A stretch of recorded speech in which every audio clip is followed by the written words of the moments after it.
All right, it is 4:30. I call the meeting to order and acknowledge that the District of Tofino operates within the territory of the Tla-o-qui-aht First Nation, Tla-o-qui-aht Notice to attendees that the meeting is being video recorded and will be published on the District of Tofino's YouTube channel. And a notice to virtual attendees to sign up for public comment as you wish using the question and answer function in Zoom. Please include your name, address, and the agenda item you wish to speak to. Through unanimous consent, if there are no objections, I'll move that pursuant to Section 15 of the District of Tofino Meeting Procedure Bylaw number 1229/2016 is amended, April 11th, 2023. Regular meeting be held electronically via Zoom and live broadcasted on the District of Tofino's YouTube channel. That the facility provided to the public, for the public, to watch and hear the meeting be located at Municipal Hall 380 Campbell Street, Tofino, BC. Seeing no objection, that motion is carried. Also through unanimous consent, if there are no objections, I move that the April 11th, 2023 regular council agenda be adopted. Seeing no objections, that motion is carried. Also, through unanimous consent, I'll move that items 4.1 to 4.3 of the consent agenda on the regular council meeting held April 11th, 2023 be approved and received. Seeing no objection, that motion is carried. Mr. Shorthall, do we have anybody for public comment on Zoom? Currently, Mayor Law, we have no questions, but I will do a call to the public now. If anybody would like to ask a question or make a comment that's attending online via Zoom, you can state your name, your address, and the agenda item you're speaking to. And you can do this using the question and answer function on Zoom. Calling once, calling twice, calling 3 times, and no questions at this point. Wonderful. Moving on to the mayor's report. The last thing first. It was a wonderful pleasure to be part of the Easter extravaganza put on by the our wonderful municipal staff up at the community hall, and it was amazing to see the kids. So many kids showed up. It was amazing. Anyway, and all the eggs seemed to be found, and just a lovely shout out to Chocolate Tofino, him and Cam, for providing an amazing plethora of chocolates. And showing up last minute with even more, which was all eaten. It's amazing. It was my pleasure also to be to attend the UBC International Forestry Masters class. It's wonderful to see higher education students and classes coming to Tofino to explore the Clayoquot Sound biosphere in our town, all things municipal and political.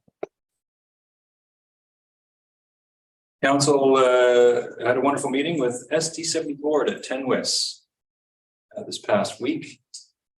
And that was a great chance to meet the board. I think as my time in the political sphere, that's the first time that we've been all able to meet the board out here. And it's a wonderful thing. And I look forward to that relationship going forward. It was also a pleasure I had of attending NAPU.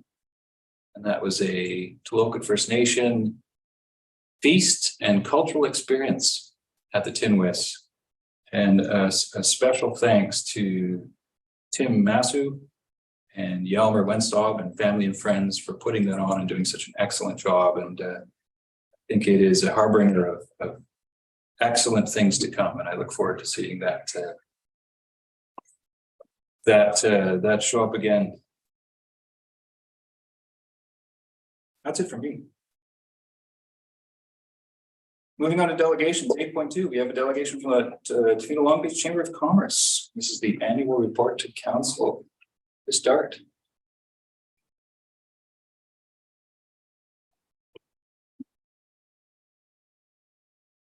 Good afternoon, Mayor and Council.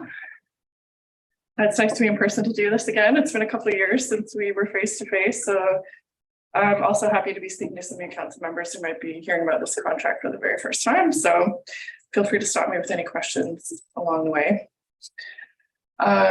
If you could move to, I don't know. Oh, I haven't clicked there. Okay. Just this one? Yeah.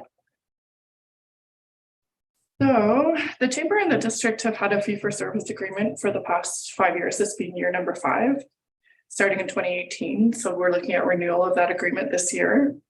The amount that is transferred to the chamber is $20,000 annually. In my written report that I submitted to you, I just noted that bit about the history of that amount, being that back in the day it was transferred for visitor services when that was under the purview of the Chamber of Commerce. And after the formation of Tourism Tofino, that money was repurposed into economic development work, being that that function does not exist at the municipal level currently. So these are the four components to the agreement: business support, business promotion and retention, the community economic profile, and business roundtable. I'm just going to start with the last two first. So the community profile is a document that we maintain on our website, factual information, obviously, about the community.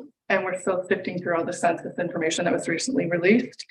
That's been somewhat delayed on the government's end. So that update does happen yearly, but it's a tiny bit delayed right now. Business roundtables. In past years of the contract, the chamber has been referred an issue by council or has determined a certain sector that we wish to speak with more closely. And we've brought those discussions and facilitated those types of discussions. During COVID, we were fortunate to be fairly nimble and make use of this contract so that businesses could speak to each other, and also gather information for other levels of government to inform those COVID support programs and to assist businesses with their most pressing needs at that time. We also convened sector meetings when reopening was taking place so that businesses could collaborate, share information and best practices as well. In 2022, last year, when the year we're reporting on now, we continue to see those impacts from COVID. We also started to look at post-COVID life and where businesses were at and what supports they needed. So those needs have definitely shifted a little bit, and we're going to be talking consultation again in a minute. But another component of the contract is business support. So that would be inquiries through email and phone calls and other means to the Chamber of Commerce. We had a total of 185 business-related inquiries last year, and that was down a bit from the previous year when many were all about COVID.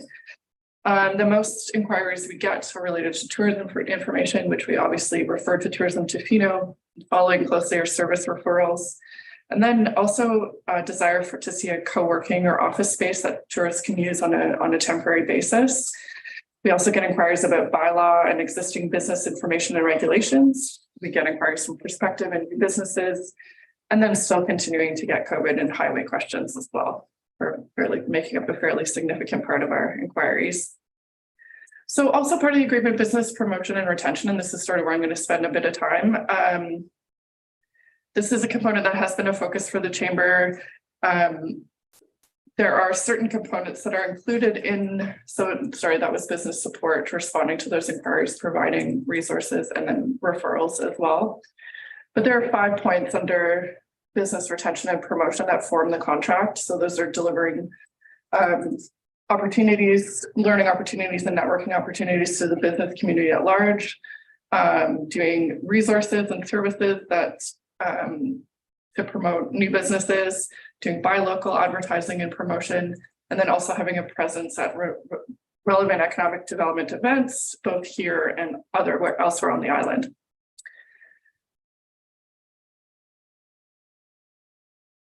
So the contract has always meant to be a bit of a jumping off point for the chamber as well, a way to leverage more funding.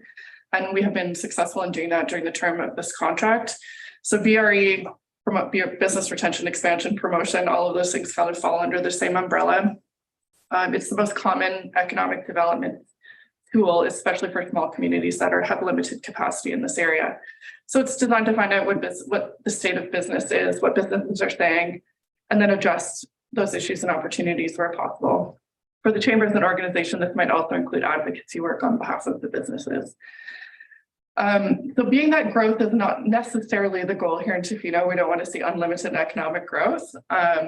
Rather, the focus is on a diverse year-round economy that sustains small local businesses, promotes human well-being, a living wage, and community development directly from the OCP.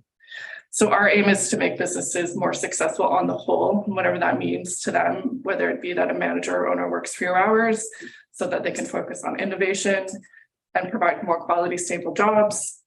It will vary from business to business, but basically we're not just having a business as being able to survive, but hopefully thriving.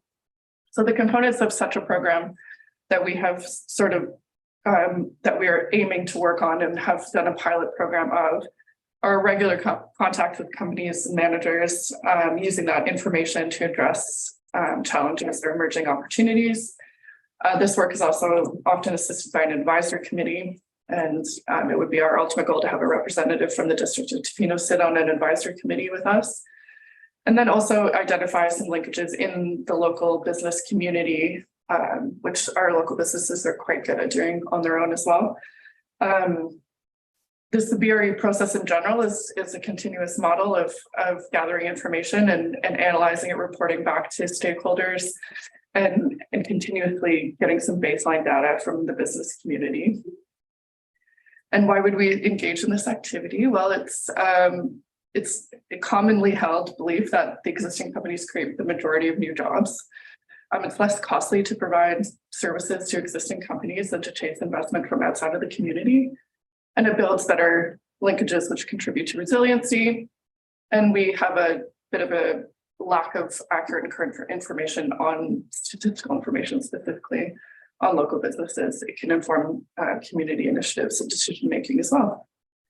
So our aim in furthering our efforts in this area are to better understand the local community, the challenges and concerns. I think we all have a very good idea, but it certainly helps to quantify those. To have more effective responses to what those challenges are, and that baseline data is, like as I said, lacking at the moment. And then how can we help each other to move forward? So last year we got some funding from a few bodies, the Rural Dividend Fund to do program planning, and then the Island Coastal Economic Trust to execute a pilot year of this program. So we were calling it Tofino Business Retention and Expansion Program. From April to November of last year, we surveyed 47 businesses, and these were in-person sit-down interviews. We surveyed on general business information, seasonality, staffing, and all the topics related under that. And also with general statistical information, how many staff seasonally, how many staff housing units, when are you open, when are you closed, all the basic information, as well as getting some feedback on Tofino itself and the supportive agencies and what prospect for growth looks like for those businesses. This is just a breakdown of the businesses and which sort of subcategories they're in. We did obviously target as many as possible. We had our goal was 50. We fell slightly short of that, but I feel good about what we were able to accomplish. The call went out far and wide. It was certainly an unlimited call. And these were the people who were able to engage with us in the timeframe that the project was happening. So quickly, the results, just a broad overview, roughly 90% of the businesses interviews are locally owned and operated. 70% operate seasonally with time off in the winter. This was an interesting one. Most of the businesses we surveyed had been in business for 30 years or more, but the second largest segment is only 1 to 3 years old. So that just shows a new and emerging. We're still getting new small businesses constantly. Staffing is a major issue for the community. Most had 1 to 5 positions that went unfilled in the last 3 years. Not surprisingly, housing was the main reason for recruitment problems. Competition for workers amongst local employers, wages, and generational challenges, we'll put it that way. Wages are competitive, the demographic of workers has changed. COVID obviously still having an impact on employment through last year. Their strategies the businesses are using have creative and wide-ranging, so lots of different things being tried to retain staff. This is sort of our area of focus initially because we were quite surprised by these results. The feeling of burnout and overwhelm is fairly universal. We are looking at a large demand for mental health supports in the business community. And I think this is coming primarily from the smaller businesses that may not have this capacity in-house to deal with some of the HR issues that are cropping up. To give you an idea, staff accommodation is something that most businesses provide, although they, for the most part, operate at a loss because it's not full in the off season. But even still, even those that provide staff accom don't necessarily have enough beds to house their staff. And that results in businesses not operating at full capacity. So we had a really good positive advantages listed for doing business in Tofino. Natural beauty, strong brand, vibrant culture, high ambition of the business community, and a very supportive business community. So quite a positive response there. Some disadvantages, and unsurprising, seasonality, lack of housing, expense, supply chain, lack of transportation. And then we kind of get into a little bit of what are the main worries of the business owners and managers. That staff retention, employment, health, skilled staff, and childcare was also a big issue. So despite those challenges, most businesses are expecting to remain the same or expand if they are able to find staff in the next 3 years. Most are satisfied or at capacity with current business levels, and most report lack of staff as the main challenge they expect to see in the next 3 years. So we heard that the impacts of the pandemic obviously continue to affect labor. Burnout was nearly universal. Housing is a major component, but we also heard childcare is having a big effect on workers. The lack of commercial space is another factor that is impacting existing businesses, which was somewhat surprising to me. You'd think that would affect new businesses mainly. We got a lot of requests for more information around employment programs, grants and funding, and of course also access to mental health support. So we are already working with the provincial government on what sort of supports are out there for small businesses, and kind of combining and collating that information for businesses as much as we're able to. So that's we're sort of the first. We convened a meeting with WorkSafe BC and different agencies. That's the first time that they've all come together in support of a Chamber of Commerce. So I'm hoping that we can do some work on that front. Start. I'm just gonna ask you how much longer you got, because I'm giving you a 10-second warning. Oh, I can wrap it up in a couple seconds. Okay, I'll give you an extra minute. Okay, thanks. So I just wanted to stress that we were able to do this this further work in the business BRE area because of your support, which is for us very important. A lot of chambers are in precarious positions, particularly post-COVID. So that support is essential to us. We do have 2 more years of funding for this particular program, but under the contract we currently have, I can't stress enough how important that funding is to an organization like ours. Yeah, and I would just also add that the terms of the contract allow you to make use of the chamber and consultation in your decision-making processes. So I would encourage you to do that if you want to hear from a certain sector. Even a very small portion of the business community, we're happy to try to facilitate those discussions. So please use us through this contract to do your work. That's it. Thank you. Did anyone have questions or Questions for Mr. Comments? We can do some comments. I have a comment. I have a comment and maybe a question tied into it. Thanks, Jen, once again. And I do appreciate it. And something that you didn't mention is the work that the chamber does, probably outside of the scope of things around housing and the supports in the past, and also around healthcare and some of the work that we've talked about and worked on together. So this is stuff that goes outside the radar that Jen does. Quite willingly. I did a question around your in your last statement, just finishing off with some of the consultation processes that are possible. As you may know, paid parking is one, and is an area that I know certainly in terms of consultation with the business community, especially around the downtown. And I'm wondering if have you been approached in that area? Yes, and I have had some conversations with staff. Aaron is also attending our board meeting this week which is a great tool for us to have him come and explain the program to the board members, gather some feedback from them directly. But we would also be happy to, when we have gotten some phone calls and emails, but we're certainly happy to do a broader information gathering if that's what you would like. Absolutely. Well, Aaron will be there, so I'm sure you'll. Yeah.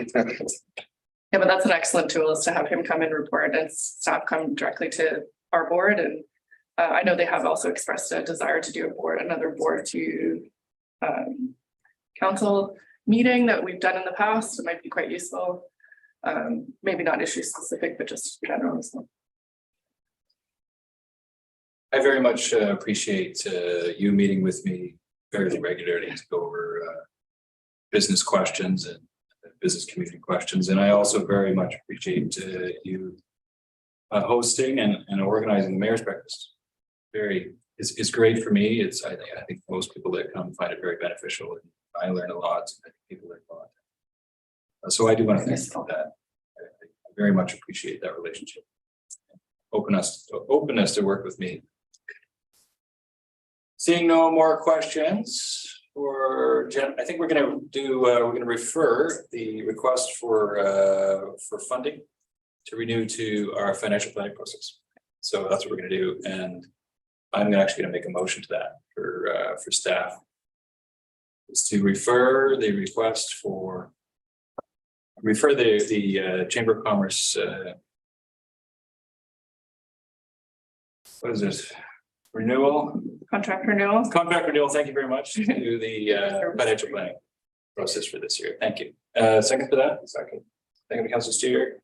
Any comments on that? All in favor? Not opposed, motion is carried. Thank you very much. Thank you.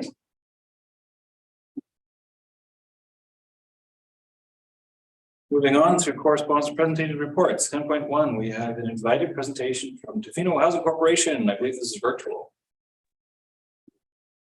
Mr. Scott.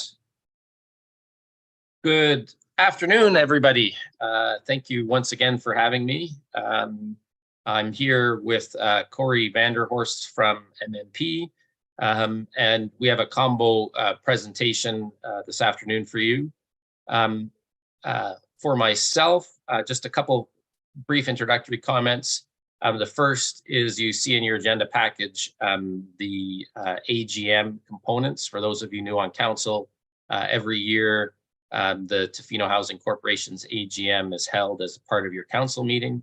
Since you are our only shareholder, the AGM business is then conducted by the representatives of the community, yourselves. And there's three resolutions in your package to consider. One is accepting the findings of the audit, which were recently approved by the THC board.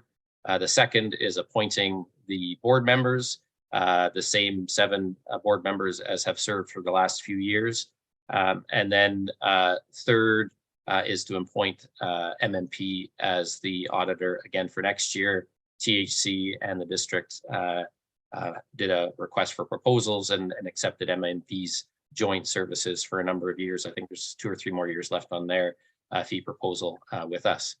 So with that, I'm going to turn it over to Corey to talk about the audit, and then I have some general comments around where THC is at and where we're going. Great. Thank you, Ian. Hello, Mayor and Council. Thank you for having us here today to speak. I'm going to share my screen.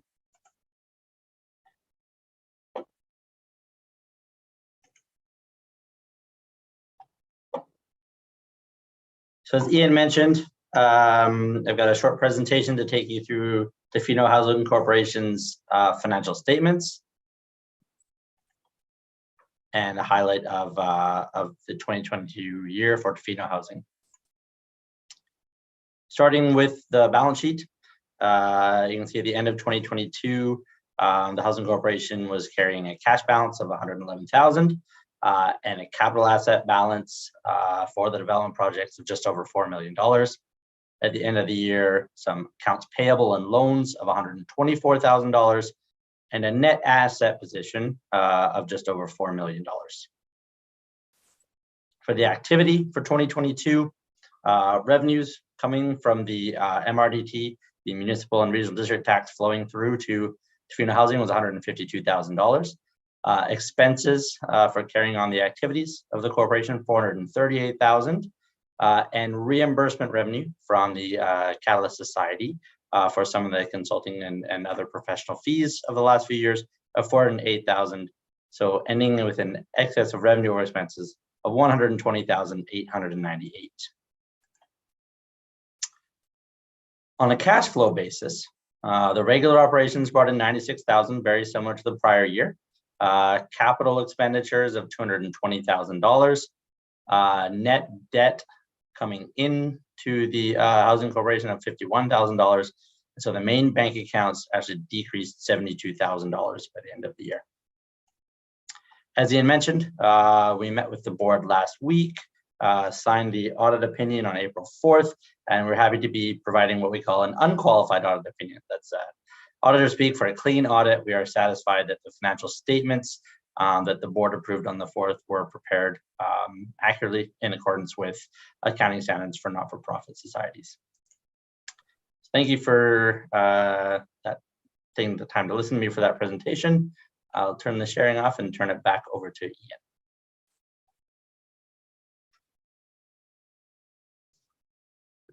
Thank you, Corey. I wonder, Mayor Law, if now's the time to take any questions from council for Corey about the financial statements or audit, and if you have none, then I'll continue on with my presentation. Thanks. Why don't I canvass council very quickly? Any questions for Mr. Vanderhorst? None. Go ahead, Ian. All right.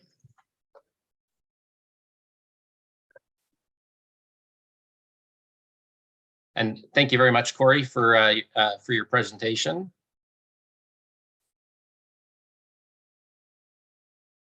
So also on your agenda was one of the sort of quarterly or half a year reports that we've been giving over the last few years. This, as mentioned in the report, and some of you are aware, this is likely my last meeting in front of council. I've been now working with the Tofino Housing Corporation for just over 5 years. It's been a great pleasure. I'm proud of the successes we have had, but also, you know, there's been some disappointments along the way. And so I wanted to do a quick 2022 highlights, the outlook for 2023, and then just some additional comments on the ingredients for future success. In terms of 2022 highlights, you know, the financial statements and audit, I think, are fairly clear. The key thing is really this last 2 bullet points, which was at the end of 2022, we had about $100,000 in available funds and about and $115,000 in a CIBC loan still to go. That loan we took out for the benefit of the Headwaters projects to be able to forward the subdivision and do the road development before our projects were fully approved by BC Housing, as well as our share of the road and servicing costs related to the 3 duplex lots. We have been actively trying to sell 343 Peterson Drive, Lot 5. My report says that we had an accepted offer, which is true over the weekend. That has collapsed, so we're still in the process of trying to sell Lot 5. That really is to get the working capital for the development of 346 and 356 Peterson Drive. Without that money, we really don't have money to do much of anything going forward. In terms of other highlights of 2022, a big highlight was the completion and move-in for the 14 households at Creekside. Headwaters South, selected early in the year by BC Housing's Community Housing Fund. That meant it could join Headwaters North as a fully funded construction project. And those homes will be ready starting later this year. We tried to do a 3-bedroom, 1-bedroom suite half duplex as price restricted units, and that project did not proceed. Our sort of self-evaluation of that really is a combination of the price point being too high for the people who are looking to buy, and maybe not as deep a demand as we had understood for 3-bedroom family-oriented homes, sort of a combination of those two things. We also were invited late in the year to begin the process of taking on ownership and operations from the Tofino Senior Citizens Housing Society of the Mount Colnet Villa. That's a process that is underway with BC Housing. That site is 4 units of housing, and it's under an operating agreement with BC Housing for about another 20 or so years. They pay only the mortgage costs for the property. The rest of the operations are funded through rent revenues. So looking forward to 2023, I'll be leaving. Hopefully we're late in the process of recruiting a new executive director whose task will be to work with the board as well as the community to move housing forward. sitting here listening this afternoon to Jen Dart and talk about the survey, we know it's, obviously housing is an issue that both businesses and individuals are struggling with in Tofino. With 72 new units of rental housing coming later this year, it's going to, upset the market a little bit, and we'll see what the outcome is of that. We're looking to reconfigure 346 and 356 Peterson Drive into either an essential worker rental housing project, working with different organizations, including the district, around offering that to kind of manager level rentals, or and I see I've got a typo here, 2-bedroom resident restricted price restricted homes as also an alternative instead of the 3-bedroom plus suite. The partner projects, kind of the question is, are they proceeding?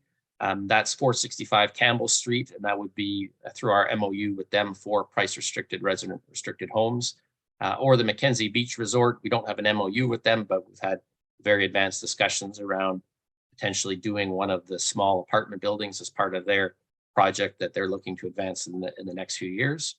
And then a big focus will be the selection of the next location or locations for THC facilitated housing projects. And there's 8 sites after some further staff consultation that we're still looking at. So in terms of the last thing I wanted to talk about, which was ingredients for THC success. So how have we gotten to the housing that we have been able to develop to date? So one is district land, using both the Sharp Road property, which turned into Creekside, and the DL114 properties, or property that has turned into Headwaters. That's a big, important aspect to the bottom line, roughly valued land at 3.7 million once it was zoned. Working capital, we used a combination of developer contributions, both cash that was sitting still in a reserve when I started back in late 2017, but as well as selling the Sea Otter and Gateway 1-bedroom units that had been donated by developers. We received a $500,000 rural dividend fund grant, and then the MRDT OAP program has brought in just under 700,000 over the last few years. And then we still have the selling of 346 Peterson Drive to make up to that $2.2 million in working capital. DCC reductions and fee waivers have accounted for about $420,000. So that's the only component other than the land contributions that have been sort of direct out of taxpayer, out of the taxpayer's pocket that have gone into the housing projects we've done. And then, key has been the district political, support, as well as staff support, which there has been a little bit of in-kind support when you look at the kind of admin support, as well as just collegial support from engineering department, planning department, CAO, director of finance, et cetera. The combo of us working together has made us, possible to move these things forward. And then attracting and working with a very capable partner in the Catalyst Community Development Society, I think, has been key to attracting what is really the last point is the senior government support. So $19 million from CMHC and BC Housing to get these projects going. That 19 million is counting the rough equivalent of what the subsidy is going to look like for Headwaters going forward over the next many years. I have a star up here. So, where has that money, the working capital money, where has it gone? It's a combination of direct investments that we may or may not get back over time from Creekside and Headwaters, some sunk costs into the Headwaters subdivision, that land value that sits on our books. Those are the assets that that Corey was talking about, and also into the duplex projects. There are some overhead costs, accounting, governance, management, my time into this process. And just to point out still that 346 Peterson Drive is unsold. So it's not, haven't had 2.2 million to work with just yet. If you go back, I went back today, this time almost exactly 5 years ago, I was doing a presentation to council looking at what the business case was for the Tofino Housing Corporation. How were we going to get to having land developed? So, and the message was we needed annual contributions. We put a figure of $50,000 a year to THC. We needed land given to us, and either for us to develop it or a third-party developer like Catalyst to do so. We needed to sell 40% of the land that we understood we had available to work with, which would be approximately equal to the servicing costs. You needed to continue with your 50% DCC reductions, and you might need to consider also giving tax exemptions or further DCC reductions to improve our bargaining position. And this was a slide I showed. This was a direct result of the local area plan that was produced back quite some time ago now, that looked at DL 114 as being the best place to use money, best place to develop new housing in Tofino on district land. And this is the area that we have developed, so a portion of it. And we've had this conversation before, but it's sort of what I started with in 2017, 2018, and now kind of where we've got to, which is developing a small portion of that. And now we're looking more broadly at other land options and comparing and evaluating those in terms of neighborhood fit, cost to develop, type of program, type of housing, and then looking at how we can be successful in developing that new housing. And where do we sit with our business case today? Well, that $50,000 contribution kind of came off the books as the MRDT OAP program was introduced, and we're at about $150,000 a year, which is probably not enough. So last year we asked for some of the general MRDT and were politely declined by the district to kind of consider that a process that might look at allocating some of the money that is going to tourism Tofino for that to come to THC to further the housing work. And also there's this outstanding question of how is it only $150,000 this year when back in 2019 it was $275,000. Tourism hasn't gone down. There's still lots of people going to Airbnb properties, and that technical work is ongoing by the district and the province. Land for THC and the partner, I understand there's still a commitment from the district, given the 8 properties we're looking at, to still want to flow through district land to further the project of developing housing. If we're not getting access to a large portion of DL 114, it's unlikely we have land to sell like we are with the the lot 5, which is not 40% of the land we've developed to date. It's a smaller portion, but that was the idea, that we'd have land to work with to help raise revenues to be able to develop new housing, as well as wanting more of a mixed use neighborhood in the Tonquin area. The 50% DCC contributions, they stay. And then this question of, is there additional really taxpayer contributions needed to support the overall infrastructure of housing in the community to have a vibrant, sustainable community? So that really is the challenge for the next executive director, is to work with you, to work with the community, to figure out where does new housing go and how is it going to be developed, and whether there's going to be as much senior government support in the next phase of development for housing, whether we can find a way to get the price points to work, that we don't have to put in as a corporation too much subsidy money effectively to develop price restricted, resident restricted units. What is the demand like for the Headwaters projects this year? And what does that tell us about new needed rental housing in 3-4 years down the road? How are the businesses feeling? How are people feeling after our first phase of projects about what more is needed? All that is a story yet to be written. And so with that, thank you. Thank you so much for your time. Thank you for giving me the respect over all these years. It's been a great pleasure working with you all, and happy to take any questions at this point. Thank you, Mr. Scott. Questions? Mr. Scott. Yes. Through the chair, Mr. Scott, I was wondering regarding the duplex lots. Some municipalities around are finding it more cost effective if they're switched into, instead of, I know last time I was saying a 4-plex would be great, but some municipalities are finding it more cost effective if we go to 6-plex style. Has that been considered at all? Well, the zoning is in place right now for 2 half duplexes with suites. And we are not looking to do more than 4 units, mostly because of parking constraints. On the site, they're not very big sites at all. And so if we did 6 plexes, we'd be looking at, less, not even 1 parking unit per property. And so that's, or per home. So that's really, a key issue. I know there's efforts to do less parking, and encourage developers like the THC and others, not to have too much parking. but Tofino still is a community at the end of the road, and concerns about, about what is the right complement of parking. We certainly heard concerns, even with the Headwaters projects, which are just about just a little bit less than 1-to-1. Is there going to be enough parking, and how is that going to affect the neighborhood? And so that, again, is a story yet to be written, but we've been cautious, I would say, up till now about being too aggressive on that front. Thank you. Oh, it's Councillor Steer.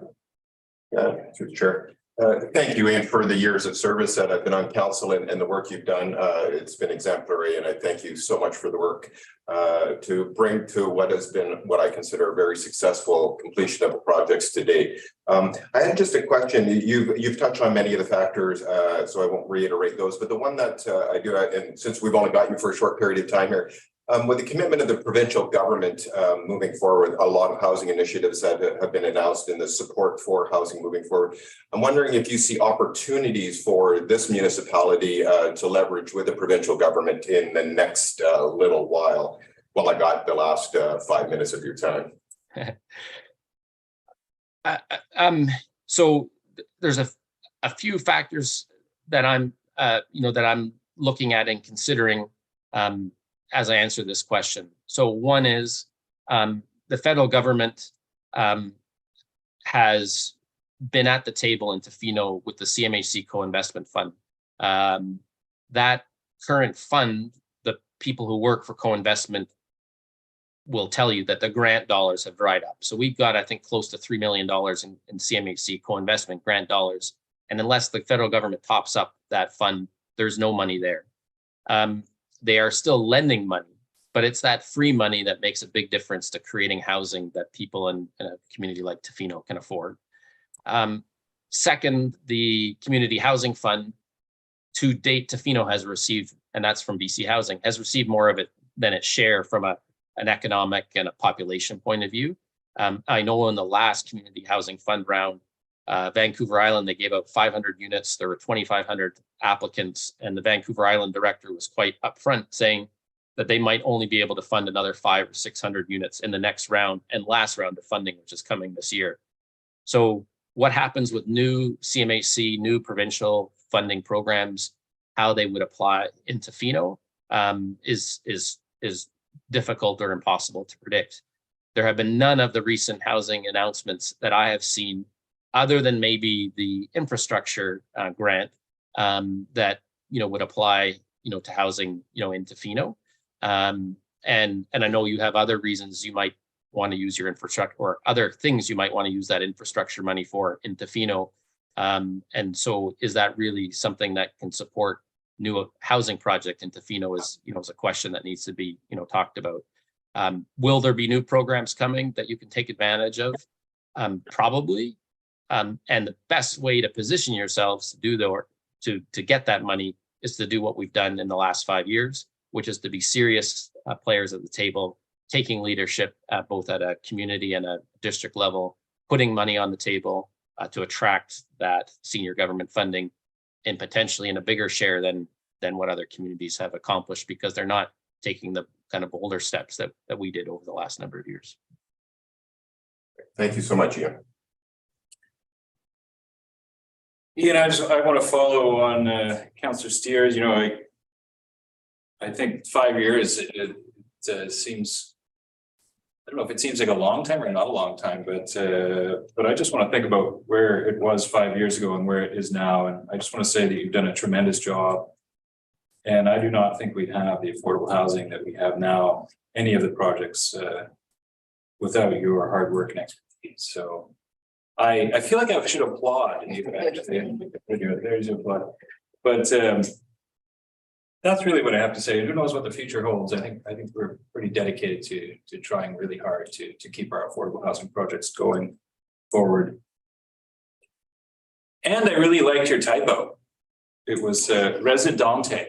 I kind of like it's my favorite typo. Anyway. I was trying to make a last minute change to my slides while Jen was talking and ran out of time. Thank you for the kind words, Mayor Law, but I do think, and as I've said publicly before, my role was to help bring some projects over the finish line. And there's so many people involved and so many years of effort by so many people in the community that it's nice to get some recognition for the work that I've done, but it really does take a community. It takes many more people than just myself. I've been a talking head, but there's really been so much dedication and work by so many people. And I think that needs to be the same focus going forward, is a community effort, led by yourselves on council, supported by, some capable staff people at both the district and at the THC level. But it does take perseverance. Building housing, getting it to a price point that people can afford is a nasty challenge that we have in front of us. And it's not getting easier. It's only going to get harder, and there's going to be some difficult work and tough sledding ahead. But I think there's a can-do attitude in Tofino that needs to persist if you're to be successful. So it's been my pleasure, and I wish you all the best going forward. Thank you. Seeing no other comments or questions from council, I'll let you sign off. Thank you so much. We have a rather long motion. Would somebody like to volunteer for this one? Sir Thomas.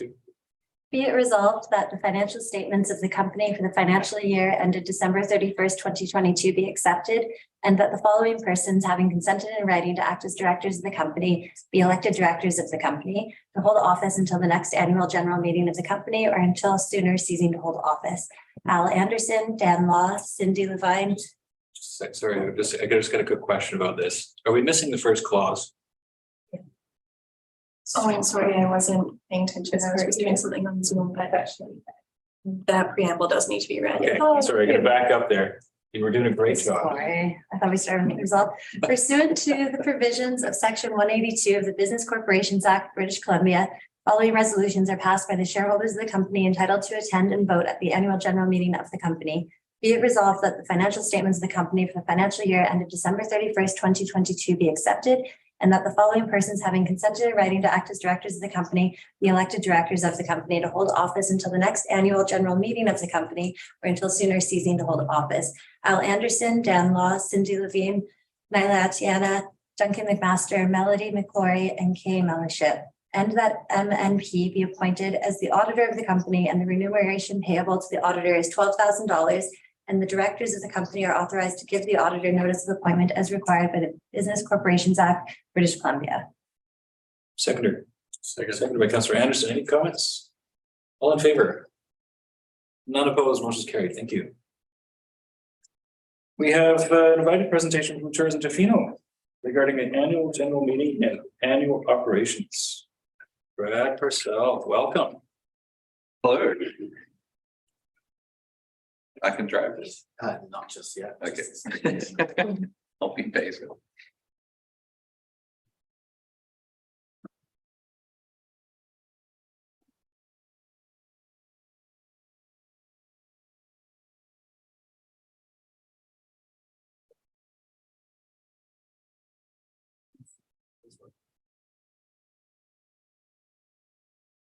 We're in business. Awesome. Well, good afternoon, Mayor and Council, senior staff, and thank you so much for the opportunity to present some highlights from last year, our operating year for 2022. I'd like to begin by also acknowledging that I'm giving this presentation on the traditional territory of the Tla-o-qui-aht First Nation. And for those of you I haven't had the pleasure of meeting yet, my name is Brad Purcell, and I'm the relatively new Executive Director for Tourism Tofino, having started at the tail end of November last year. So I'm incredibly excited to be here, and I'm very committed to working with you, our partners at the District of Tofino. And I, of course, was not here for most of last year, but I'm going to do my level best to sort of walk you through what the organization was up to and answer any of your questions. So today's presentation, just very, very quickly, I'm going to move through it relatively quickly, but feel free to jump in and ask questions at any time. We're just going to look at very quickly recap what Tourism Tofino is, what was happening with hotel occupancy last year, a quick look at our financials. We recently had our AGM as well, and then some operational highlights under our three main service areas, and then a quick peek into 2023. So about Tourism Tofino, I'm not going to read all of this, but I'm sure you're very familiar. We are a not-for-profit society that have been incorporated since 2016. We are governed by a board of directors comprising of 13 individuals. 2 are appointed, including Sarah's seat for the District of Tofino, as well as our past chair. We are contracted by the District of Tofino to deliver tourism services, visitor services, destination marketing in accordance with the MRDT program. I'm going to talk about our increased focus on what we're now calling internally destination stewardship, and we are guided by a 5-year strategic plan that was approved last year in 2022. So we're just in year 1 of that plan. Our mission is there and our vision as well. Importantly, we want to deliver sustainable growth for our members that contributes to economic and social benefits for the community. Our outgoing board of directors is there on the screen. We had some people who've been with the organization for a very, very long time. We want to thank them for their service. And then our new board of directors, who was just appointed at the end of last month, is there. And our fearless chair, Sabrina, is joining me here today. So those are the folks from the Tofino tourism community that are representing the industry around the board table of Tourism Tofino. In terms of some occupancy trends, what we saw in 2022, I'm going to put up this slide here. So these are occupancy rates. They're an average of the hotels in Tofino who contribute to the STR reporting system. And I've put 3 years up there. We've got the green line is last year, is 2021 versus 2022. But we've also put 2019 there as a bit of a baseline, just to give a bit of a sense of where we're at. So as you can see, 2022 in the red line there started off well above 2021 and well above our baseline of 2019 for pretty much well through the first half of the summer. And then the story started to change as we got into summer. And we started to see in summer occupancy fall off just a little bit. Obviously, we're coming off very, very high highs in 2021. And then it starts to fall away. And then by the time we got to November and December, we were actually trending below 2019 in terms of occupancy. And that's carried through into the winter season, which many tourism businesses will be able to tell you has been a little bit slower than what we've seen lately. If you look at the last 5 years of occupancy averaged across the entire calendar year, that's kind of the story of hotel occupancy in Tofino. So you can see that we were hovering around 70% occupancy pre-pandemic, and then that took quite a dramatic hit. And we have, if you average it across the entire calendar, more or less recovered from the pandemic in 2022.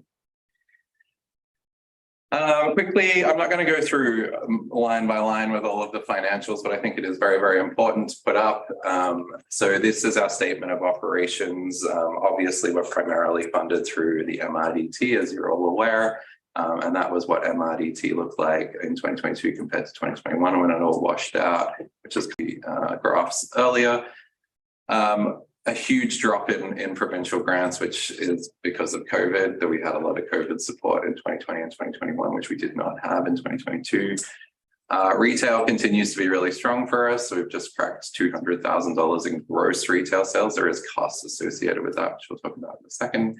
There's some other little bits and pieces in there for total revenues of 2.2 million. And then looking on the expense side, you can see we were able to do more advertising. Advertising was restricted pretty heavily in 2021. Wages and benefits were actually a little below, and a lot of that had to do with us not having an executive director for a huge chunk of last year. The other things I'll pick out there is just that cost of retail goods there at 88,000. So, we did 200,000 gross, but those products cost us 89. So we've got about 100,000 of unrestricted funds to play with, which goes to things like our travel parks allies and a new scholarship program, which we'll be talking about in a second. So washed out the year with 1.67 million in expenses for excess of revenues over expenses of about $500,000.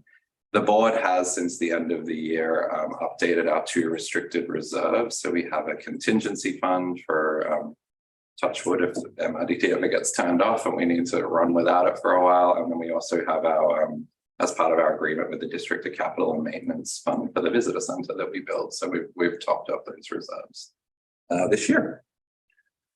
In terms of the operational highlights, I'm just going to quickly whip through it. The way I look at tourism in a community like Tofino is that we really actually have 5 service delivery areas, or what I like to think of as service delivery areas. 3 of them are delivered by contract through us, and the other 2 are done internally by the District of Tofino. So on the Tourism Tofino side, we do destination marketing, visitor services, and sort of what has been in the past called destination management or destination development. We're now calling destination stewardship. So that is on our side. And then of course, festival events with the great team here, and tourism infrastructure is sort of more on the district side, funded by RMI. So looking at our side of the coin with destination marketing, I think you all know sort of the focus here. We haven't done any marketing, paid advertising in the summer for a number of years now. We're very sensitive to that. Really what we're trying to do here is make our industry more sustainable by growing tourism carefully in the winter, spring, and late fall, which are our non-peak times.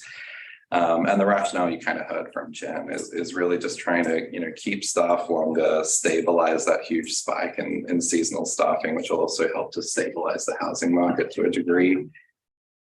We try to find the ideal Tofino visitor, so we're not really looking at demographics in terms of age, gender, or ethnicity. We're looking at people who are respectful, curious about the world around them, love nature, and are going to align with the values that we have out here in Tofino.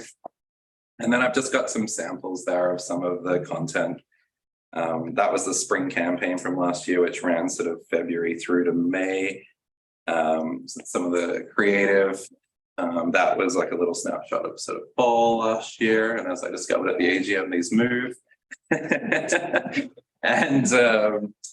and then a little bit of a taste of winter as well, and what we were doing. So we start winter around Halloween. So that was, and then another little bit there of some of our native ads from winter. We also do a lot of event marketing support in town. So we do have a Tourism Tofino event marketing support program, which dovetails really nicely with the grants that the District of Tofino give out. Ours is more for marketing ahead of time. Yours is more for operations. In 2022, Tourism Tofino supported 11 festivals and events in non-peak times. The other thing we do to try to drive visitation when we need it is encourage business travel, meetings, and incentive travel. Obviously, we can't have conferences in Tofino with hundreds of people, but we can have little board meetings and retreats and things like that. And we've made serious inroads in the last couple of years. That was some creative that was in Ignite magazine, which is a meeting trade show publication. And then we also do stuff on LinkedIn targeting that sort of market as well. What's really great about the business travel side is it's all midweek when we need it, because we're typically a weekend town. And as I said, it happens typically in non-peak times. CVent is just a platform for meeting planners for research and proposals, and we've really built out our presence on CVent as well. So that was kind of a quick look at the marketing. In terms of visitor services, this is a critical part of what we do at Tourism Tofino. We have many interactions with many visitors across the year, and there you can see what 2022 looked like against 2021. So we got to speak to 62,500 folks across 2022. But there's all kinds of things the visitor services team do. I mean, obviously we're providing responsible visitor information, encouraging folks to be respectful while in Tofino, but we also source accommodation for visitors. We still have folks rock up in the middle of summer when we haven't booked anything, and we don't want those folks sleeping in their cars or in the backcountry or on the streets. So we try to source accommodation where we can. We have a last minute booking tool. We have retail opportunities for local artists. Lots of stuff going on there. Most recently through the winter, we've been doing a lot of what's open when the power's out, because we're having quite a lot of power outages. So yeah, lots of great work going on at the visitor center. In total, we redirected over 2,682 accommodation inquiries to local businesses across 2022, which is pretty cool. Accessibility is a huge thing for us, and you're going to hear me talking about a lot in the coming year. We want to make sure that Tofino is accessible for all and inclusive for all, and we've made some kind of cool strides in 2022 where we acquired 2 beach wheelchairs that can be borrowed from the visitor center to get folks out onto the beach. We also added an automated door to the accessible washroom in the visitor center with a grant from the Enabling Accessibility Fund, which is a federal grant. And we launched this brand new accessible travel guide on our website, which sort of gives folks, you know, all the different places they can go depending on sort of mobility challenges or things like that. So that's the great work of the visitor services team. And then moving into what we're now calling destination stewardship. This has been a growing focus for Tourism Tofino for quite some time. And it's really around inspiring into respectful and responsible tourism. We have a lot of collateral videos, a lot of visitor facing things about, you know, how to really behave when you're here in Tofino, and that's something that we're definitely going to be building out.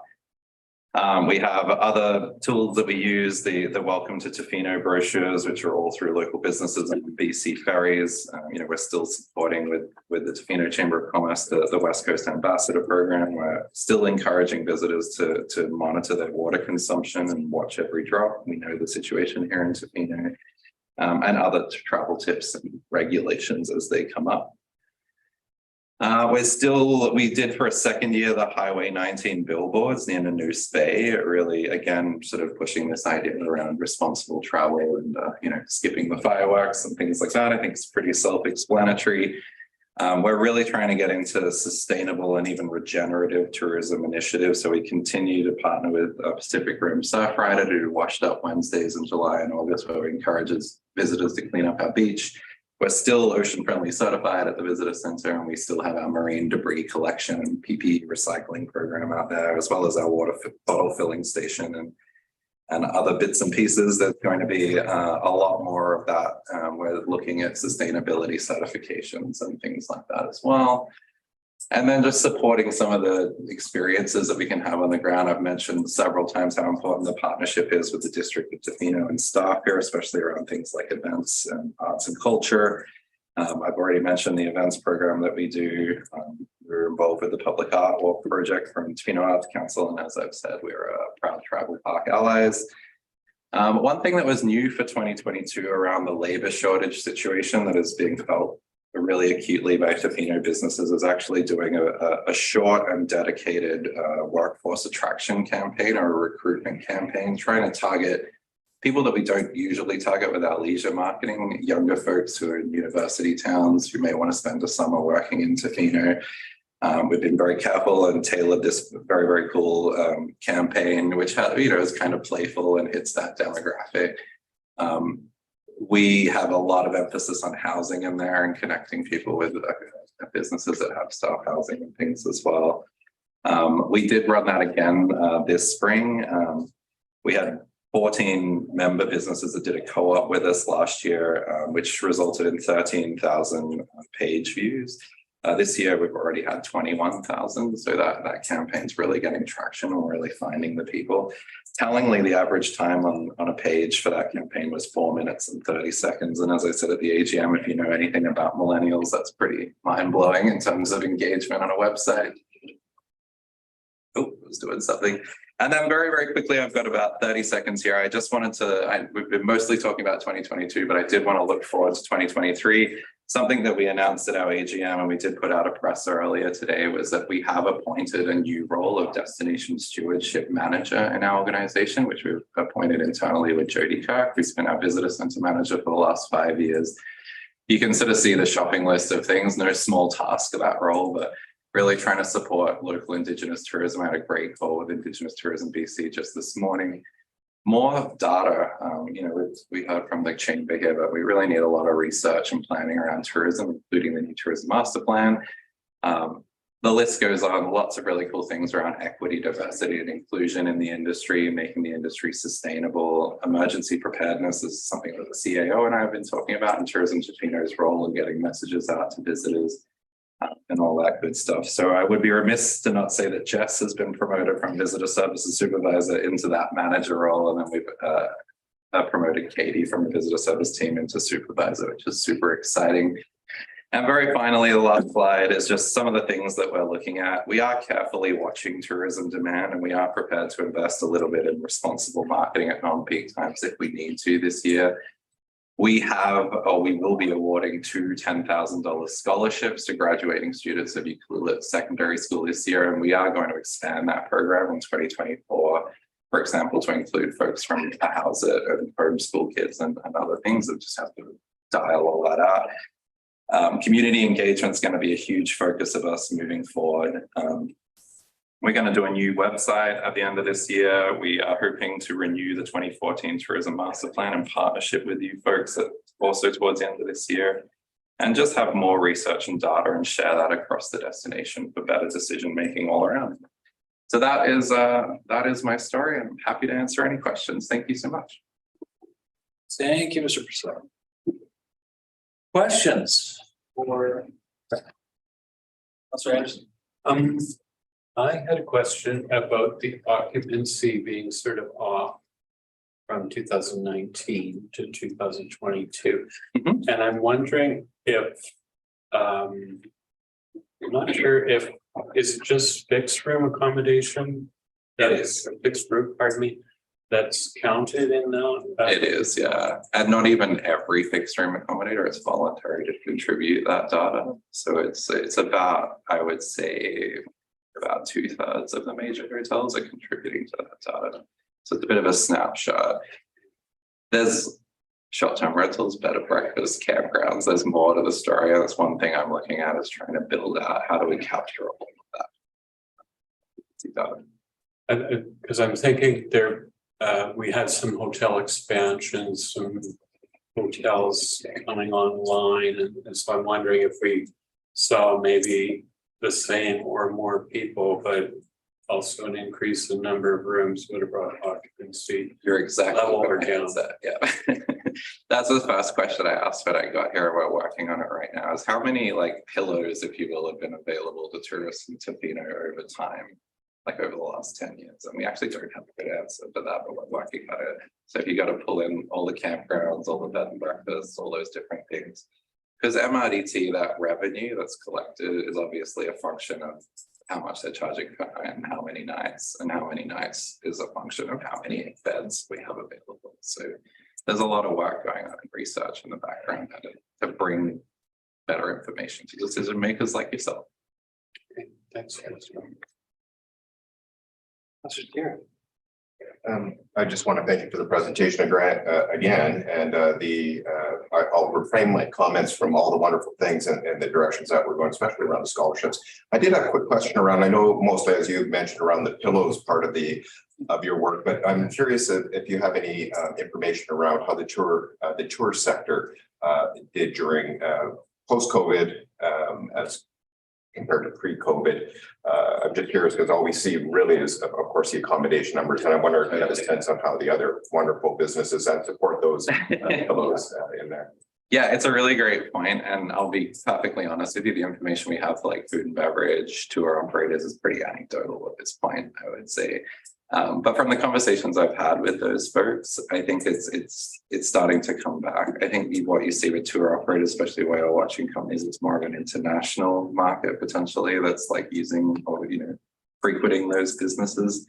And so they took a really big hit in 2020 and 2021. I think they're starting to see that sort of roll back to life now. But again, that's data we should have as decision makers. We should know all these things and not just be guessing or going off a conversation at the coffee shop. So, yeah.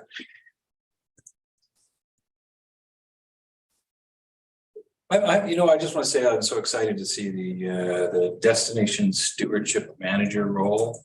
I think it really did answer a lot of questions that certainly the previous council had, and this was wonderful to see that direction. I think that's about it. If anybody else has any questions for being done, thank you very much. Awesome. Thank you so much.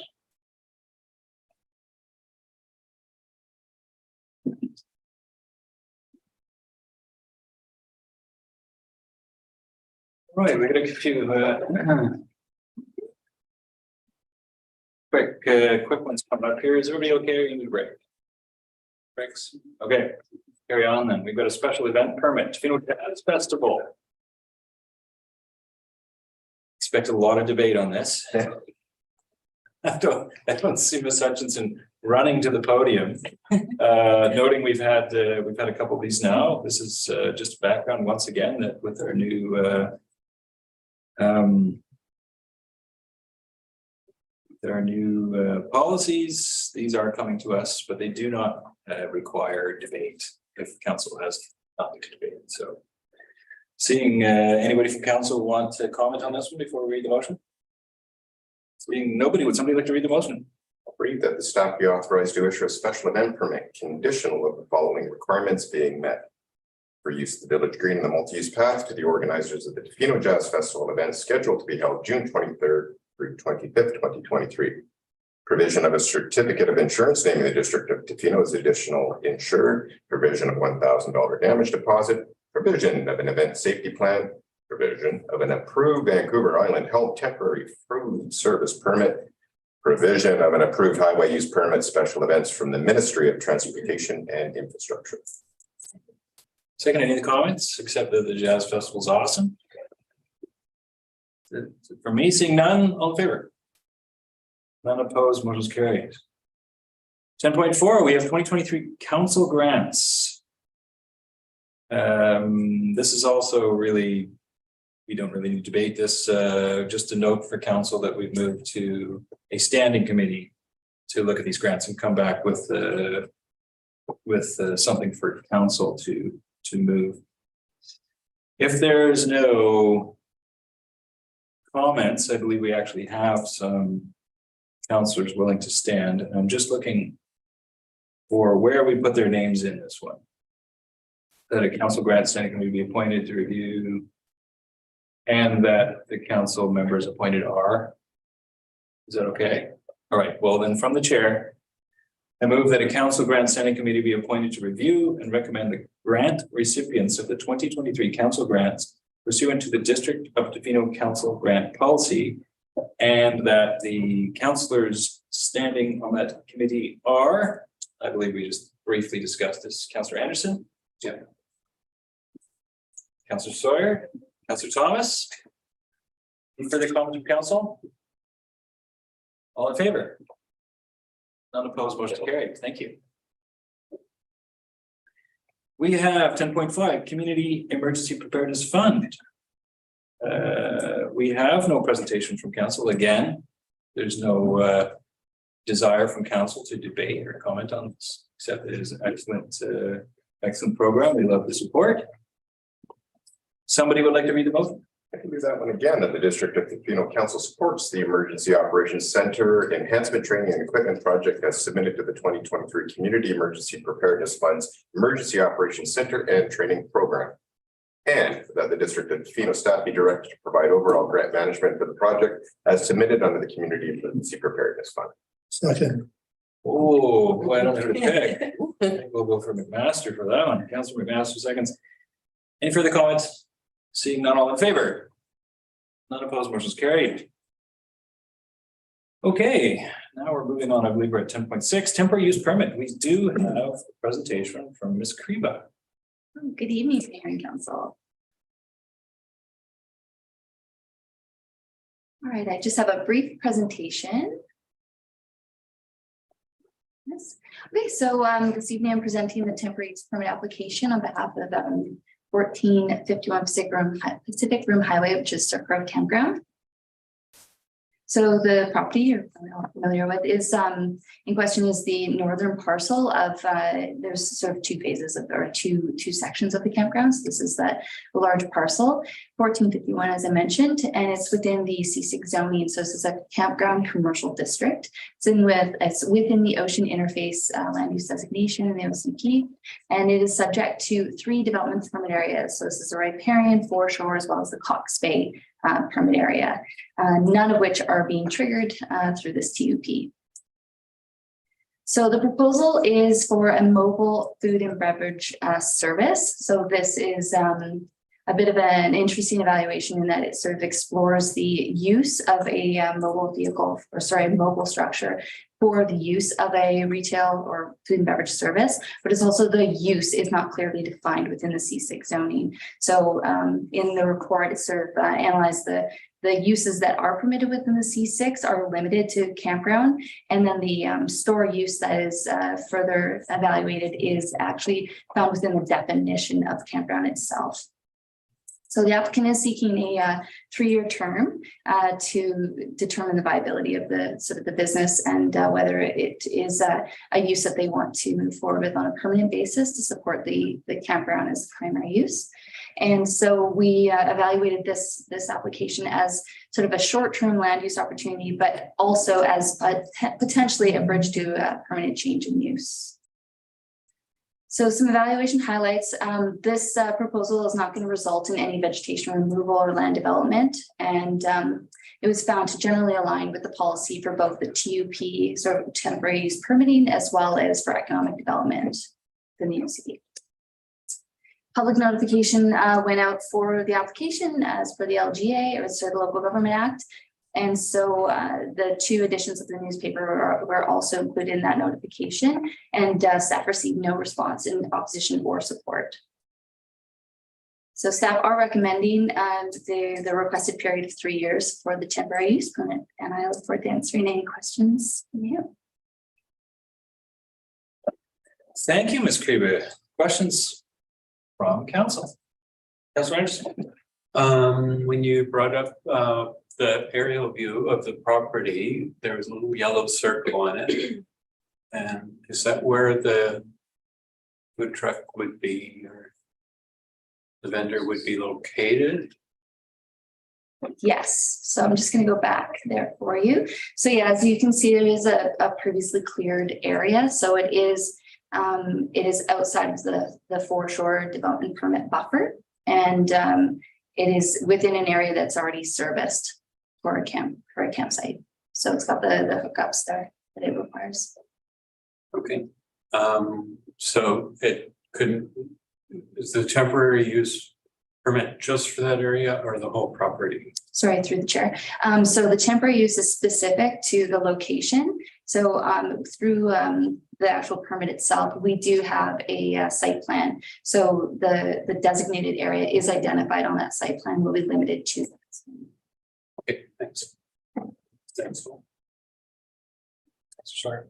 Through the chair, sorry if I missed it in the application, but I was curious if there was any mention of signage near or close to the beach that would be associated with this business. Through the chair, thank you for the question.